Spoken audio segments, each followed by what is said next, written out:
இல்லை எனக்கு ஒரு விஷயம் புரிய மாட்டுது. அதாவது அடித்தட்டு மக்களுக்கு கொடுக்குற இலவச திட்டங்களை ஒருத்தர் வந்து பிச்சைன்னு சொல்கிறாரு. அதே இடத்துல கோபிநாத் வந்து கடுப்படிக்கிறாரு. அந்த வீடியோ ட்ரெண்ட் ஆகுது, அதை ட்ரோல் பண்ணுறீங்க, அதை கண்டிக்கிறீங்க, அதை விமர்சனம் பண்ணுறீங்க. இதே கருத்தை மேடையில் சீமான் பேசுகிறப்ப ஏன் பேச மாட்டீங்க? இந்த கருத்து வந்து சாமானிய மனுஷனுக்கு எப்படி வந்துச்சு? சீமான் மாதிரியான ஆட்கள் இருக்காங்கல்ல, இவங்க மேடை ஏறி பேசி கற்பிக்கிறாங்க. அதுதான் அவர் உள்வாங்கிட்டு பேசுறாரு. முதல்ல நீங்க சீமானை தான் அடிக்கணுமே, சீமானை தான் கண்டிக்கணும், சீமானை தான் விமர்சிக்கணும். ஆனா அவரை விட்டுறீங்க. செய்யறது தப்பு கிடையாது. இதே செய்கையை வந்து நீங்க சீமான் மேலேயும் வைக்கணும் பாத்துங்க.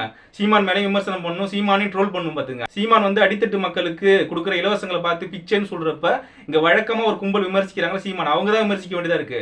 பொதுமக்கள் பொது ஜனங்கள் நீங்க வேடிக்கை பாக்குறீங்க. அதுதான் பிரச்சனை. அது மாதிரி நீங்க வேடிக்கை பாக்குறப்ப சீமான் மாதிரி நாட்களுக்கு துளிர் விடுது பாத்துங்க. இந்த மாதிரியான கருத்தை வந்து RSS காரன் தான் பேசுவான் பாத்துங்க. மக்களுக்கு செய்யற இலவச நலத்திட்டங்கள் இருக்குல்ல, இதை பார்த்து பிச்சை அப்படிலாம் விமர்சிக்கிறது வந்து அவனுக்கு தான் விமர்சிப்பானுங்க. அதுதான் சீமானை எடுத்து பேசுறாரு. இப்ப இவரு காவி சட்டை போட்டிருக்காரு, மாட்டிட்டார்ல, அதனால இவர் வச்சு செய்யறாங்க. இவரும் RSS பீஸா கூட இருக்கலாம். ஆனா சீமான் மாதிரியான நாட்கள் நீங்க அடிக்கணும் பாத்துங்க. ஆரம்பத்திலே அடிக்கலன்னா இப்படியாப்பட்ட ஆட்கள் முளைச்சிக்கிட்டு தான் இருப்பாங்க காலங்காலமா.